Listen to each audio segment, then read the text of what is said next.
Welcome back to the TGC live stream from Indianapolis. I'm Betsy Howard. I am an editor at the Gospel Coalition, and we're really glad you're joining us. You can check back through the rest of the conference. During the main sessions, we'll be having exclusive content, interviews with authors, and other people involved in the work of the Lord. So we're really glad you're here, and I'm here with my boss, Collin Hansen. Collin's the editorial director for the Gospel Coalition, and he's been with TGC almost 10 years. Yeah, that's almost 10 years, since 2010. That's right. So what do you oversee, Collin? Your work, the podcasts, and the publishing, things like the New City Catechism, which you played an absolutely vital role in bringing to print. All of our articles, all of the workshop content that we've just wrapped up here at the Gospel Coalition, along with other different events, programming, our books, videos, this live stream, I guess. Basically, any content you see from TGC, Collin is ultimately responsible for. He doesn't produce it all. No, I definitely don't produce. I don't produce all of it. No, not at all. So what was TGC like when you came on staff? So there were a couple really great things that the Gospel Coalition had when I came on staff. One of them was an amazing council of pastors from around North America. The same people really that you see today.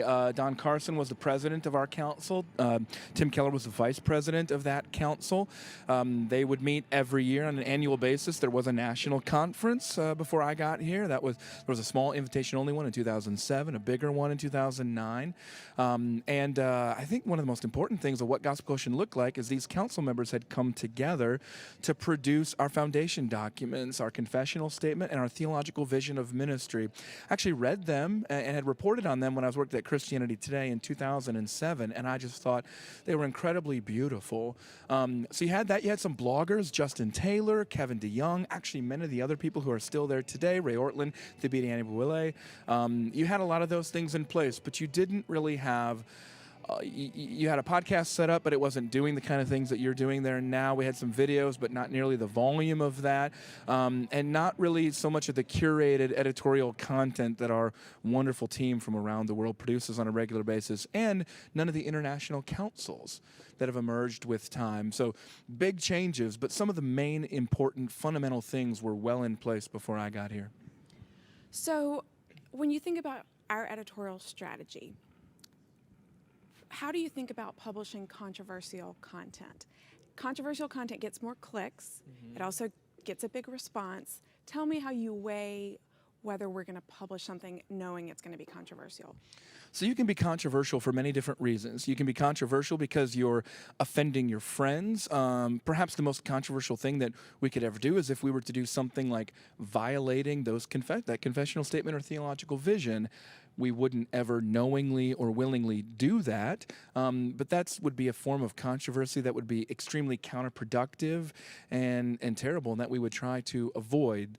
There would be another kind of controversy that we see, I think, most often, Betsy, in our book reviews. That is a kind of controversy that I'm very willing to encourage because, unfortunately, there are a lot of bad books out there, and people need to know and learn to find better books and to be aware of these, especially if they're tempted to read them or that they're kind of don't understand what the problems might be from a biblical perspective on those books. There are other controversial issues that come up, and I would say that the main way I think about them is I'm much more likely to engage in a controversy or to approve of us engaging in a controversy if it's defending something that's explicit in our foundation document, something that we're committed to.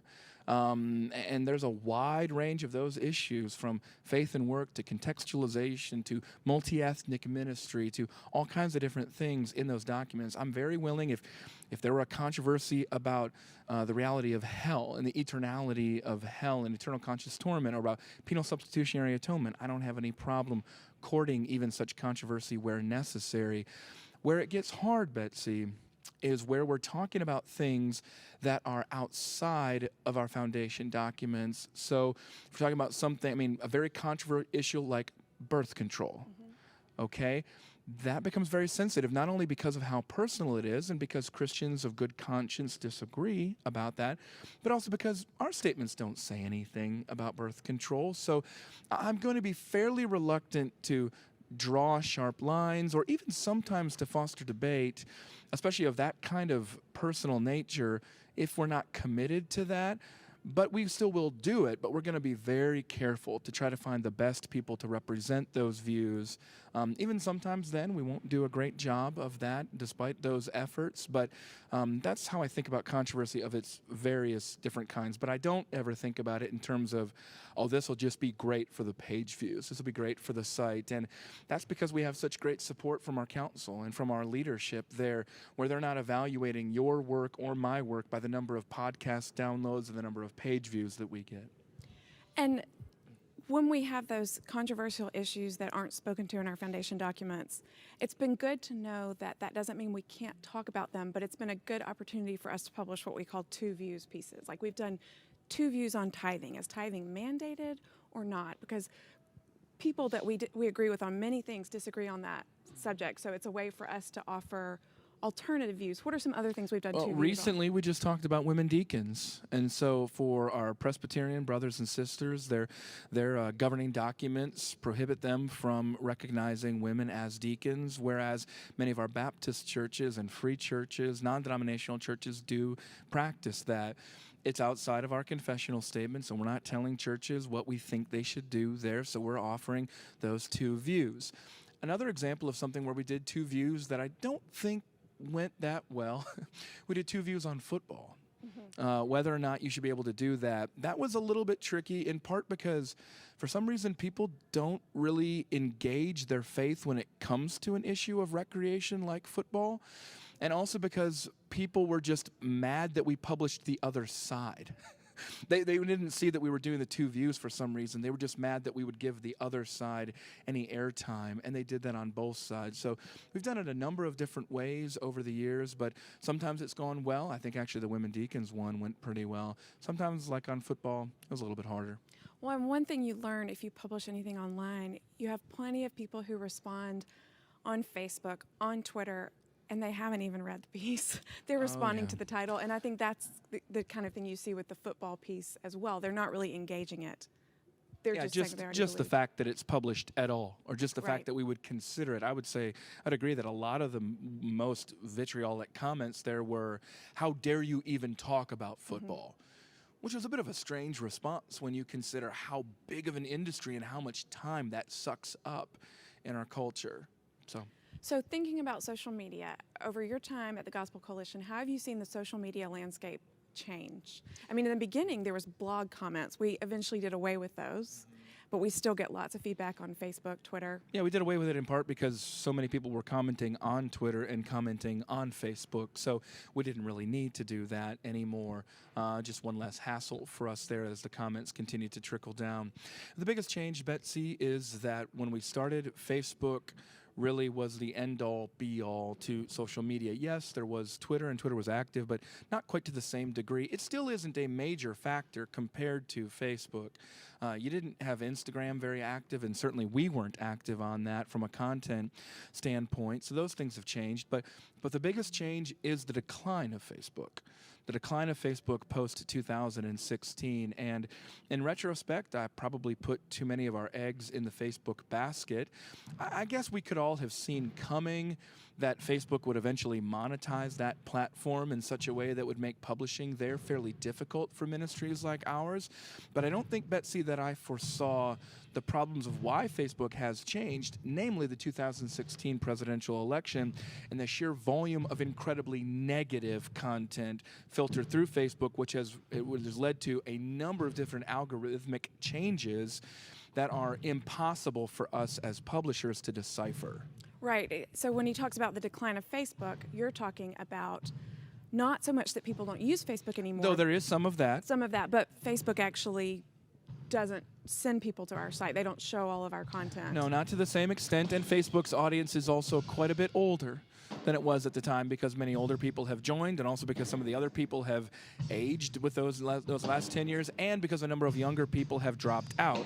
So you have to find those younger people other places. Well, and so some people drop out because they realize social media is not a very healthy place for them to spend their time. So for people who've left Facebook, they are no longer seeing our content that way. How can they be informed about what we're doing other than going to our homepage? I mean, that is the easiest way to do it. Just go to thegospelcoalition.org, tgc.org. It's all there all the time. It's easily searchable as well from there, and that's how a lot of people find our content. One of the most interesting things that we've done just recently is to do a number of different topical newsletters. We produce a pretty remarkable, if I might say so, because it gives me a chance to brag on my team and people like Betsy. We produce a pretty remarkable volume of content on such a wide variety of topics. So we've broken that out into a number of different newsletters. So we do that for pastoral ministry, we do that for books, we do that for arts and culture, we do that for women. We have a daily email that for all of our content every day, and we have a weekly email that you and other editors curate and write introductions for. So we now have, through our email newsletters, lots of ways for people to find both the content that's tailored specifically to them, but also, if they want to find all of the content that we're publishing every day in all formats. Well, thank you so much, Collin, for talking with me. I really enjoyed it. And thank you for all of you for joining us for this live stream. We're going to take a little break. We'll be back at 7 with more live stream content, so please join us then. And then that will be followed by our main session with Trip Lee later tonight, more worship. Lots of good things happening here in Indianapolis. Do you have anything you want to say, Well, Collin? I was just going to say, I mean, you're the one asking me the questions here, Betsy, but I just want to make sure people know, like, I get comments all the time about our podcast, and so I just want to say thank you to you for doing such amazing, excellent work on that podcast, to curate the content, to edit the content, to present it in such a way. You serve me and so many people around the world through that. Thank you. Yeah, check that out, thegospelcoalition.org/podcasts. We've got lots of content for you there. Thanks, Betsy. We'll see you back at 7.